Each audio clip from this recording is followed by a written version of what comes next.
in this profession, my job was not only to teach, but to also create new work, create new research. And it took a while for that to sink in for me. I was always making new artwork, but it was literally turned into part of my job description, was to make new artwork. And my job is to literally make artwork and develop new ideas and then bring it to my classroom. It's absolutely amazing.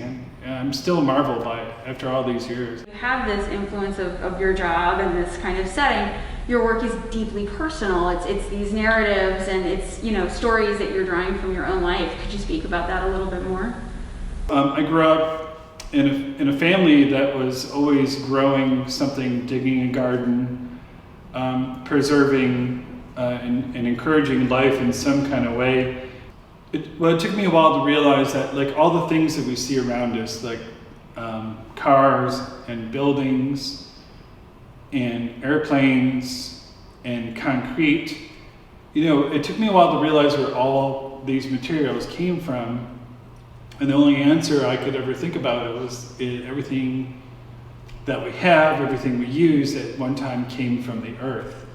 And it's such a simple, you know, if anyone plays Minecraft, they understand that, but it's such a simple answer. But to me, it's not simple at all. I don't understand how people can take the earth and turn it into a car. It just blows my mind. Like, everything we have on this planet has been, and everything we use has been taken from the earth. And, you know, I don't understand how we can, someone to mined these materials out of the earth, turned it into an airplane, and you can climb inside of this earth and fly through the sky from, you know, Virginia to New York City and get out of that earth and land on the earth. You know, just, it blows my mind.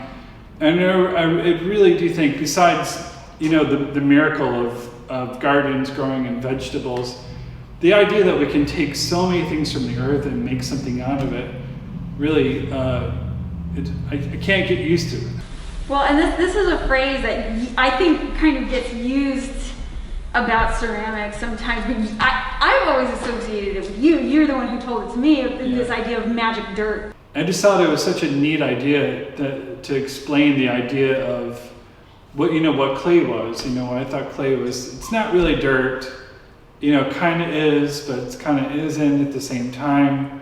It's kind of its own thing, and it becomes a magical transformative substance in people's hands. And there's so many different ways that people can approach using clay. It could be something very functional and very clean and very tight looking, like porcelain work, or it could be something very earthy and textural. The entire process of making something like this is deeply changeable and human. I think that's one of the things that always drew me to ceramics, was the fact that it really says, well, come, if you want to be this way, come on in. You know, you can be this way with me. I'm okay with it. Or it's like, hey man, if you want to get crazy and weird, come on over. You can be that way with me. Come on over.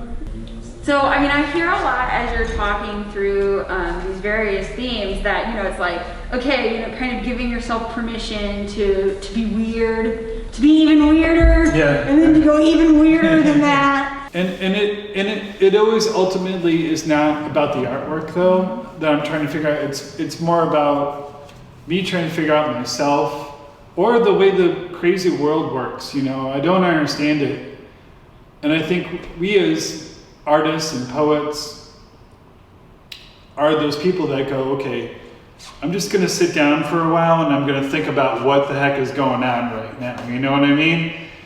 And then I'm going to write a song about it. I'm going to, you know, I don't understand love. I'm going to write a song about it. I don't understand relationships. I'm going to write a song about it.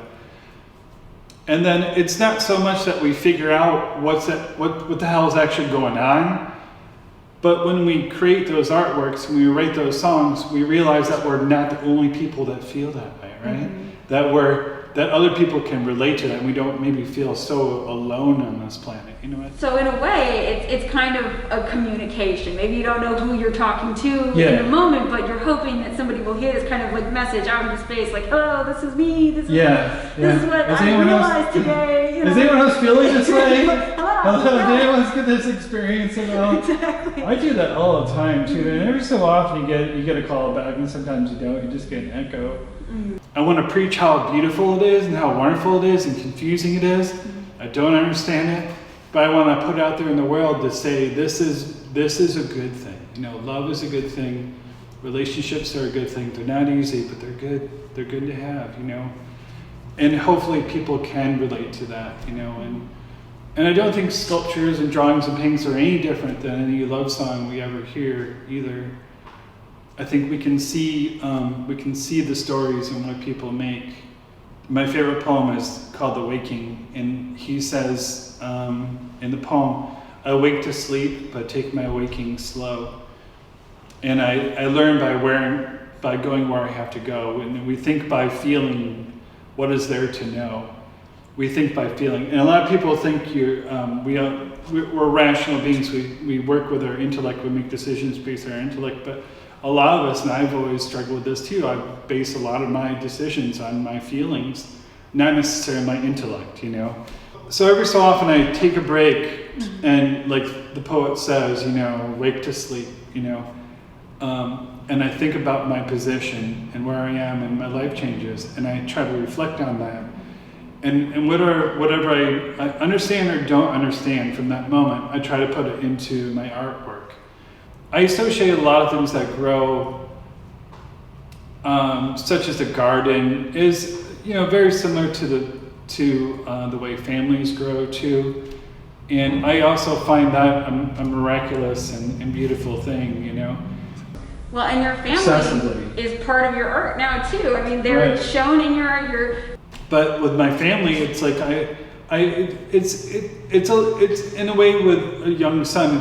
It's trying to teach them that they can take the skills they're learning, like because they're learning piano, and go, okay, you're learning notes, but what I think you really should do is make your own song. You know, ultimately, learning notes and learning piano leads to the greater good of finding your own voice and what you want to say. So a lot of what I think I've been doing is sort of like dad-like teaching, saying like, you got these skills, right? Do you want to copy a painting? It's valuable to do that for learning. But eventually you want to do your own painting. You want to write your own song. You want to write your own poem. So I've been trying to find a way to bring them into the art making experience. Giving them encouragement gives them, I think, intrinsic motivation where someone says what they have is valuable, then they develop a sense of value inside of them. And I like to work with a family, whether it's my family or it's a small collective of friends that I know I can trust, that I can work with, that can see things that I don't see.